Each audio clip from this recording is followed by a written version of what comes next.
राधा कृष्ण प्राण मोर युगल किशोर, जीवन मरण गति यार नहीं मोर। ललिता विशाखा आदि यत सखी वृंदा, आज्ञा कोरे बो सेवा चरणा वृंदा। ललिता विशाखा आदि यत सखी वृंदा, आज्ञा कोरे बो सेवा चरणा वृंदा। राधा कृष्ण प्राण मोर युगल किशोर, जीवन मरण गति यार नहीं मोर। श्री कृष्ण चैतन्य प्रभु दासा, सेवा अभिलाषं गौरे नरोत्तम दासा। श्री कृष्ण चैतन्य प्रभु दास श्री दासा, सेवा अभिलाषं गौरे नरोत्तम दासा। राधा कृष्ण प्राण मोर युगल किशोर, जीवन मरण गति यार नहीं मोर। हरे कृष्णा कृष्णा कृष्णा हरे हरे, हरे राम राम राम हरे हरे, हरे कृष्णा कृष्णा कृष्णा हरे हरे, हरे राम राम राम हरे कृष्णा। माता जी प्रभु जी दंडवत प्रणाम। हरे कृष्ण। हरे कृष्ण माता जी, सभी को दंडवत प्रणाम। हरे कृष्णा। मेरी आवाज आ रही है सबको? हाँ जी आ रही है। हाँ प्रभु जी आ रही है। हरे कृष्ण प्रभु जी। कृष्ण प्रभु जी। हरे कृष्णा दंडवत प्रणाम।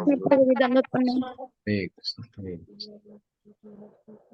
चलो, थोड़ा सा लेट हो गए हम लोग। सुबह के 7 कृष्णा के साथ में आप सभी का स्वागत है। छोटे छोटे बुक्स श्रील प्रभुपाद जी के हम लोग पढ़ रहे हैं डेली। उसी श्रृंखला में हम लोग आगे बढ़ रहे हैं। आज 19वां अध्याय हम लोग देखेंगे, वैज्ञानिक प्रगति और ये क्या है, वाग्जाल। ठीक है, यह वार्तालाप मार्च 1975 में अटलांटा में श्री प्रभुपाद एवं उनके एक शिष्य भक्ति स्वरूप दामोदर स्वामी हरि बोल PhD के मध्य हुआ।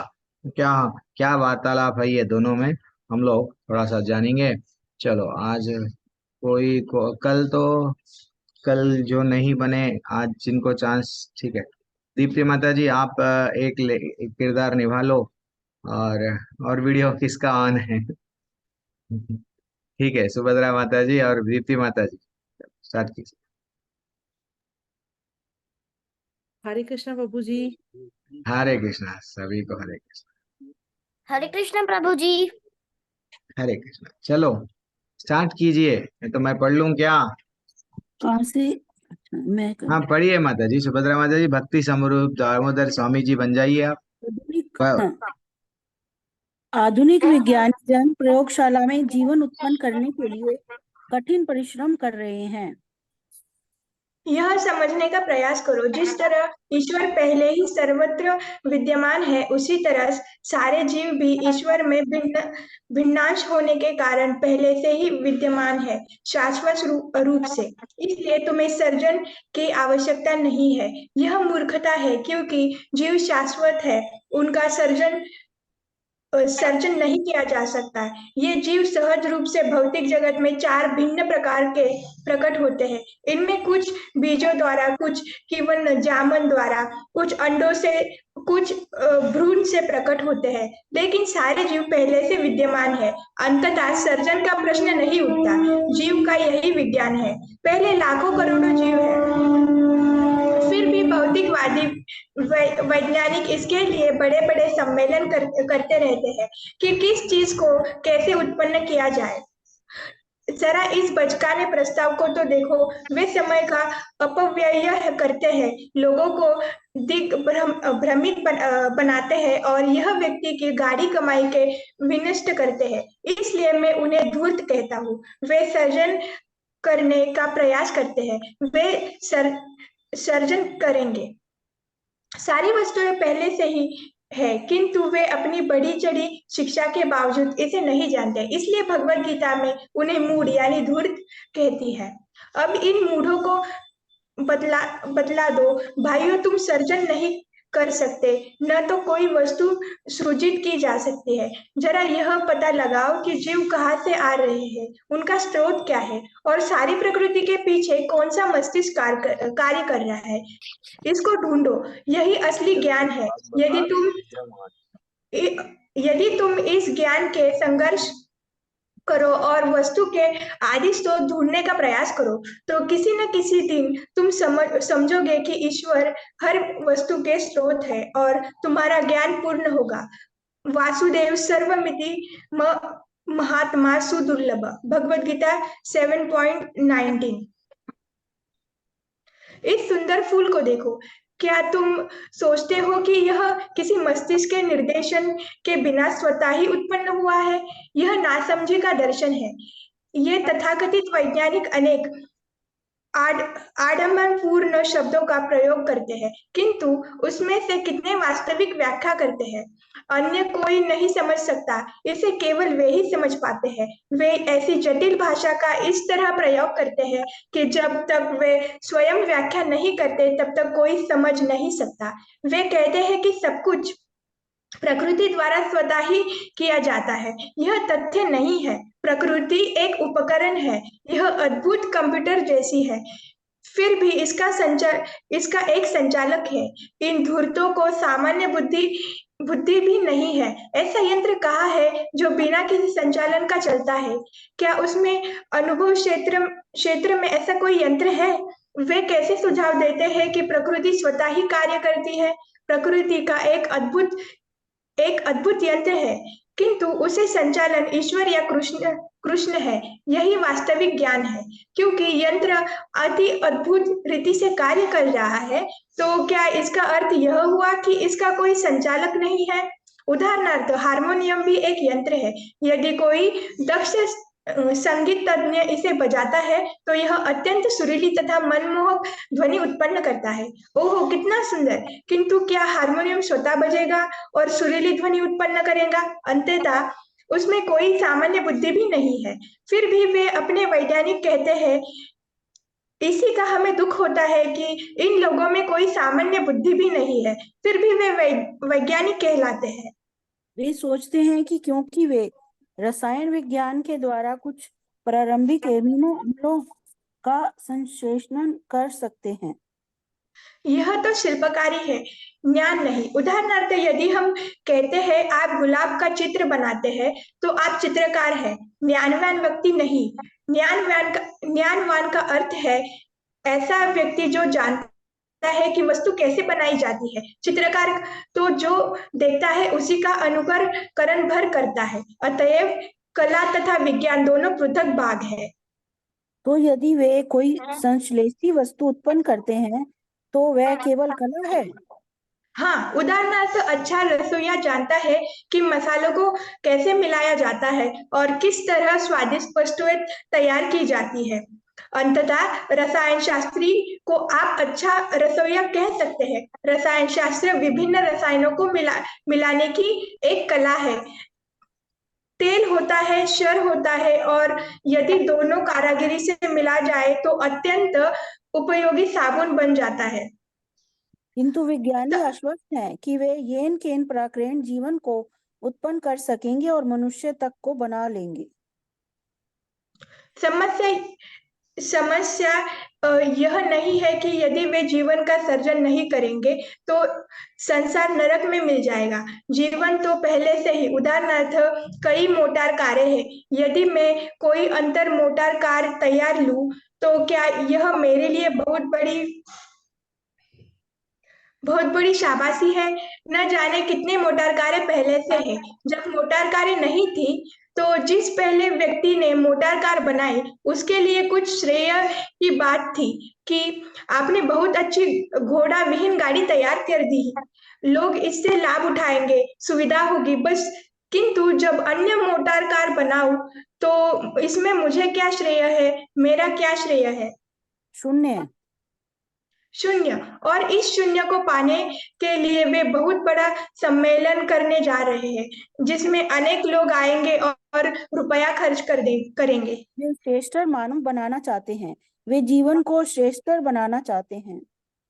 हाँ, यही हमारा प्रस्ताव है। हम वैज्ञानिकों को कहते हैं, आप लोग जीव बनाने के समय बर्बाद ना करें, जीवन बनाने के समय बर्बाद न करें, अपने जीवन को श्रेष्ठतर बनाने का प्रयास करें, अपनी वास्तविक आध्यात्मिक पहचान को समझने का प्रयास करें, जिससे आप इसी जीवन में सुखी बन सके।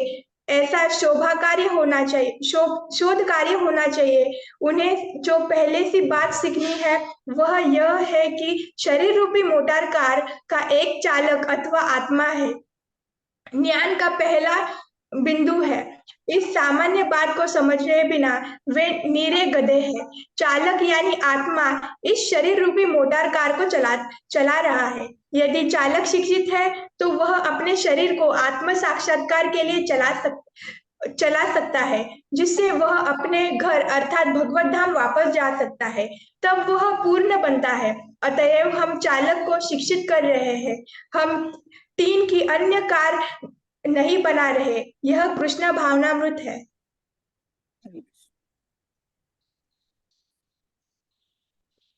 हरे कृष्ण। हरे कृष्ण।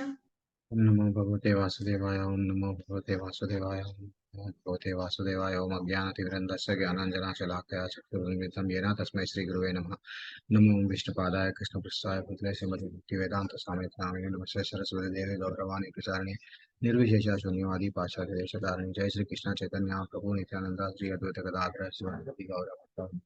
हरे कृष्ण कृष्ण कृष्ण हरे हरे, हरे राम राम राम। तो कितना अच्छा टॉपिक है माता जी, वेरी एक्सलेंट टॉपिक। आज वैज्ञानिक हम लोग समझ रहे हैं, साइंटिस्ट हम लोग प्रगति कर लेंगे, ये जान लेंगे वो जान लेंगे। अरे भैया, ऑलरेडी जो भगवान बना दिए, भगवान ऑलरेडी सब चीज दे दिए।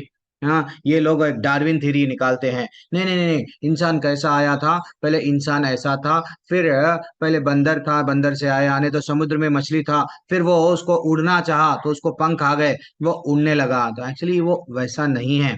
हम लोग ऐसे ही नहीं आ रहे हैं। कोई लोग बोलते हैं ना, हम लोग ना जन्म कैसा हो रहा मालूम, सिर्फ संभोग के माध्यम से एक दो ऐसे ही बच्चों को वट क्या कर रहे हैं, जन्म दे रहे हैं। लेकिन वास्तविकता ये जीव जितने भी है, जब जब कभी भी माता जी प्रभु जी, जब मैं भागवतम कल भी पढ़ रहा था तो सेकंड कैंटो में और डिटेल में भी है, जब हम लोग सब ऐसा नहीं है, जब प्रलय हो जाता है सब चले जाते हैं, और जब फिर सृष्टि को रचाते हैं, हम सब वापस आते हैं।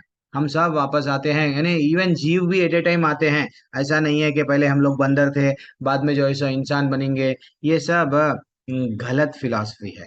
तो ये लोग जो बोलते हैं गलत है, इसलिए आचार्य बोल रहे हैं ये जीव सहज रूप में भौतिक जगत में चार विभिन्न प्रकार के होते हैं। वैसा कोई बीज के द्वारा आता है, कोई क्या ये कर्ण वन जामन द्वारा आता है, कोई अंडे, अलग अलग तरह से आ रहे हैं। तो ये लोग जो सृजन के माध्यम से हम ये लाएंगे, ये सब गलत है, आचार्य बता रहे हैं। और क्या बोल रहे हैं, देखो कितना अच्छा टॉपिक है कि प्रकृति द्वारा स्वतः किया जाता है, यह तथ्य नहीं है। सब कुछ प्रकृति है, जबकि भगवान क्या बोले हैं, हम बीज पदापितः, भगवान भगवत गीता में बोले हैं ये प्रकृति जड़ पदार्थ है, इसमें चेतन कुछ भी नहीं है। इसमें चेतन अगर कुछ भी डालना है, इसमें आत्मा, आत्मा कौन डालते हैं, तो भगवान स्वयं बोले हैं मैं हूं बेटा, ये जो भी पदार्थ है इसमें मैं बीज डालता हूं। जब तक बीज डाले नहीं, तब तक ये प्रकृति जड़ पदार्थ बन के ही रहेंगी। ऐसा यंत्र कहाँ जो बिना किसी संचालक का नहीं चलता है। ये सृष्टि पूरा बना रहे हैं, हवा में वट धरती तैर रही है, अलग अलग ग्रह तैर रहे हैं। तो इसके भी पीछे, जब हर एक यंत्र के पीछे आपके घर में बल्ब जल रहा है, तो कहीं ना कहीं इलेक्ट्रिसिटी डैम है। वहां से इलेक्ट्रिसिटी जनरेट हो रहा है। वैसे ही यह ग्रह चल रहे हैं, ये सूरज अपने को रोशनी दे रहा है, प्रकाश दे रहा है, तो ये सबके पीछे कोई ना कोई है, आचार्य वहां पे ला रहे हैं। तो हम लोग सब प्रकृति को भोग करते हैं, लेकिन जो प्रकृति को बनाया, ये सृष्टि को जो बनाया उसको भूल जाते हैं। ये जो साइंटिस्ट है वो लोग बोलते हैं भगवान नहीं है, तो भगवान वो बोल रहे हैं जब यंत्रों के पीछे कोई ना कोई है, तो फिर ये सब, ये बहुत बड़ा यंत्र है, ये बहुत बड़ा यंत्र के पीछे बहुत बड़ा मस्तिष्क वाला कोई तो है। This is what the take away, final take away. और क्या बोल रहे हैं, ठीक है। एंड फाइनली लास्ट में आ जाएंगे, थोड़ा हमारे को भी समय नहीं है। अतः रसायन शास्त्र, हाँ ये साइंटिस्ट लोग अपने आप को नोबेल प्राइज अवार्ड दे लेते हैं। क्या, देखो ना, हम लोग ये धरती में से ये निकाले, ये दोनों को, हाँ H2SO4, यस, हम दोनों को मिला दिए, फिर और एक से मिला दिए, देन अब क्या हो गया मालूम, हम एक नया चीज मालूम करे, चलो अवार्ड दे दो। तो यो भगवान ऑलरेडी बनाए, भगवान हमारे लिए क्या क्या आवश्यकता होगी आगे जाके, पेट्रोल भगवान ऑलरेडी बता, सब चीज बना दिए, लेकिन ये लोग कुछ नहीं बना रहे हैं। तो ये लोग सिर्फ क्या बोल रहे हैं, ये जितने भी साइंटिस्ट है एक रसोईया के वैसा सब चीज वट खेत से आ गया है, रसोईया चावल दाल सब मिला रहा है, कुछ एक नई चीज बना रहा है, तो इसमें रसोईया का क्या टेस्ट है, क्या विशेषता है, ठीक है ना। तो वो बोल रहे हैं ऑलरेडी वो जो भी टेस्ट है वो सब्जियों में भगवान दे दिए हैं, क्योंकि भगवान गीता में ये भी बोले हैं, हाँ भगवान गीता में बोले हैं, चंद्र चंद्र से क्या होता है, ये वनस्पतियां जो भी है हमारे को, जो इतना अच्छा टेस्ट कैसा आ रहा है, चंद्र के प्रकाश से। और क्या बोल रहे हैं, उदाहरणार्थ, यस, कोई मोटर करें, यदि कोई, अच्छा ये अलग अलग एग्जाम्पल है, पहली बार जो मोटर करा वो इम्पोर्टेंट है, बाद में मैं मोटर को और अच्छा सा एडवांस बनाया हूं, मैं बाद में ये डालूं वो डालूं वो डालूं, अरे भैया पहले जो सृष्टि करे वो उसको भूल गए, उसके बाद में तुम लोग अलग अलग मॉडल बना रहे हैं, वो पहले उसको तो याद रखो, वैसा, ठीक है ना। एंड फाइनली लास्ट में क्या है, अपने जीवन को श्रेष्ठतर बनाने का प्रयास करें। कैसा श्रेष्ठतर बना सकते हैं, वहाँ अपना वास्तविक आध्यात्मिक पहचान को समझने का प्रयास करें, जिससे आप इसी जीवन में सुखी बन सके। हम लोग क्या है, सब लोग दुखी राम है, तो सुखी राम बनना है तो क्या करना है, सिर्फ और सिर्फ अपने आप को, वास्तविक पहचान क्या है, ये ज्ञान इंपॉर्टेंट है जो भगवत गीता में भगवान स्टार्टिंग में दिए, क्या है वो, आत्मा का ज्ञान। जब तक मैं कौन हूँ, आत्मा हूँ, ये नहीं मालूम है, तब तक हम, यस, दुखी ही रहेंगे। चलो कल हम लोग अध्याय 20 देखेंगे, और ये बुक को कल एंड करके दूसरी बुक स्टार्ट करेंगे, ठीक है। हरे कृष्णा। हरे कृष्णा चुनौती को हम लोग अभी रिकॉर्डिंग ऑफ कर रहा हूँ।